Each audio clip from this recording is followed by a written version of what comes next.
সিরিয়ার বিদ্রোহীদের বিজয় এবং বাশার আল আসাদের পতন পরবর্তী পরিস্থিতি নিয়ে নানা ধরনের উদ্বেগ, উৎকণ্ঠা এবং অনিশ্চয়তা বিরাজ করছে সিরিয়ার প্রতিবেশী দেশগুলোর মধ্যে। কারণ সিরিয়ার গৃহযুদ্ধে কোনো না কোনোভাবে আক্রান্ত হয়েছে এসব প্রতিবেশী রাষ্ট্র। এ পরিস্থিতিতে বাশার আল আসাদের পতন তাদের উপর কী প্রভাব ফেলতে যাচ্ছে তা নিয়ে এই প্রতিবেশী দেশগুলোর সরকার, কূটনীতিক এবং বিশ্লেষকদের মধ্যে চলছে চুলচেরা বিশ্লেষণ। সিরিয়ার প্রতিবেশী দেশগুলোর মধ্যে বাশার আল পতনের ঘটনা প্রবাহে সবচেয়ে বেশি প্রভাবিত হবে যেসব দেশ, তাদের মধ্যে অন্যতম ইসরায়েল। সিরিয়ার সঙ্গে ইসরায়েলের সীমান্ত দাঁড়িয়ে আছে গোলান মালভূমিতে।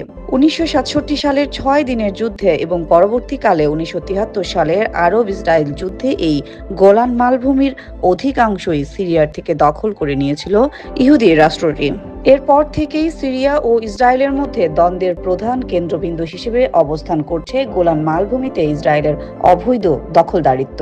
পাশাপাশি লেবাননে ইসরায়েলের বিরুদ্ধে সংগ্রামরত ইরানপন্থী প্রতিরোধ গোষ্ঠী হিজবুল্লাহর সঙ্গে ইরানের শাসক গোষ্ঠীর যোগাযোগের মাধ্যমও সিরিয়ার ভূখণ্ড ব্যবহার করে হিজবুল্লাহর জন্য প্রয়োজনীয় রসদ সহ অন্যান্য সাহায্য প্রেরণ করে থাকে ইরান। এ পরিস্থিতিতে বাশার আল আসাদ পতনের প্রেক্ষিতে সিরিয়ার ভবিষ্যৎ রাজনৈতিক পরিস্থিতি কোন দিকে যাবে স্বভাবতই তা নিয়ে উদ্বেগ রয়েছে ইসরায়েলের কূটনৈতিক ও রাজনৈতিক মহলে। বিশেষ করে বাশার পরবর্তী সিরিয়া রাজনৈতিক নেতৃত্বে কারা আসীন হবে তাদের মনোভাবের উপর অনেকটাই নির্ভর করছে গোলান মালভূমি নিয়ে ইসরায়েলের সঙ্গে সিরিয়ার ভবিষ্যৎ বোঝাপড়া। বাশার বিরোধী বিদ্রোহী গ্রুপগুলোর মধ্যে বেশিরভাগই ইসলামপন্থী এবং রক্ষণশীল মতাদর্শের হওয়ায় তাদের মধ্যে কেউ যদি সিরিয়ার ক্ষমতা গ্রহণ করে তবে তা ইসরায়েলের জন্য উদ্বেগজনক বলে মনে করছেন ইহুদি রাষ্ট্রের বিশ্লেষক ও কূটনৈতিক মহল। এই উদ্বেগ ফুটে উঠেছে দেশটির গণমাধ্যমের প্রতিবেদনেও। ইসরায়েলের প্রভাবশালী গণমাধ্যম জেরুজালেম পোস্টের এক প্রতিবেদনে উঠে আসে তাদের এই উদ্বেগের বিষয়টি।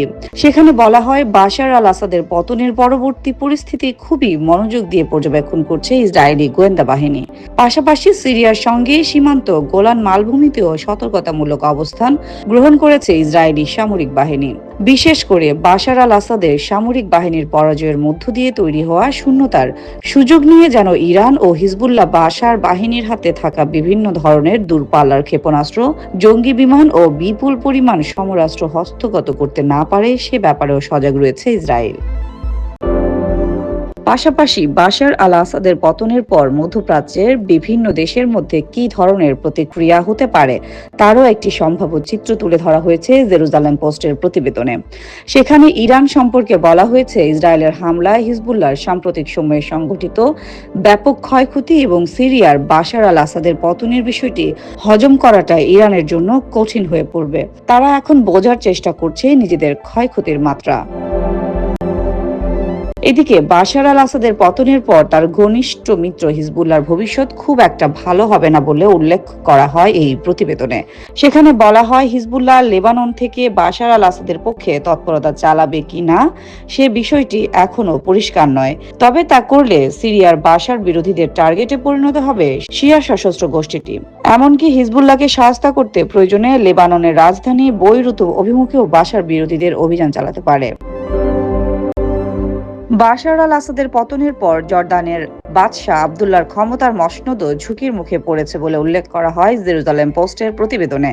বিশেষ করে এই মুহূর্তে জর্দানের বর্তমান হাশেমি শাসকদের বিরুদ্ধে দেশটির বিভিন্ন গোষ্ঠীর অসন্তোষ রয়েছে উল্লেখ করে যে কোনো সময় তা বিস্ফোরিত হতে পারে বলে আশঙ্কা প্রকাশ করা হয়েছে। বাশার আল আসাদ পরবর্তী সিরিয়ার পরিস্থিতিতে সৌদি আরবের তেমন কোনো ভূমিকা রাখার সুযোগ নেই বলছে জেরুজালেম পোস্ট। সিরিয়ার বাশার বিরোধী সুন্নি সশস্ত্র গোষ্ঠীগুলো বরং সাম্প্রতিক সাফল্যে উজ্জীবিত হয়ে সিরিয়ার প্রতিবেশী দেশগুলোর দিকেও নজর দিতে পারে। এতে সৌদি আরব সহ পুরো মধ্যপ্রাচ্য অস্থিতিশীল হয়ে পড়তে পারে। সবশেষ, সিরিয়ার বর্তমান পরিস্থিতিতে যুক্তরাষ্ট্রের অবস্থান কি হতে পারে সে ব্যাপারে জেরুজালেম পোস্টের পর্যবেক্ষণে উঠে এসেছে কৌতূহলী কিছু বিষয়। বর্তমানে জর্দান, সিরিয়া ও ইরাকের সীমান্ত যেখানে মিলিত হয়েছে সেই আল তানফে সীমিত সংখ্যক সেনা মোতায়েন করে রেখেছে যুক্তরাষ্ট্র। তবে যে কোনো মূল্যে বর্তমানে যুক্তরাষ্ট্র সিরিয়ার বাশার বিরোধী সশস্ত্র গোষ্ঠীগুলোর সঙ্গে প্রত্যক্ষ সংঘাত এড়াতে চাইবে বলছে ইসরায়েলি এই পত্রিকা।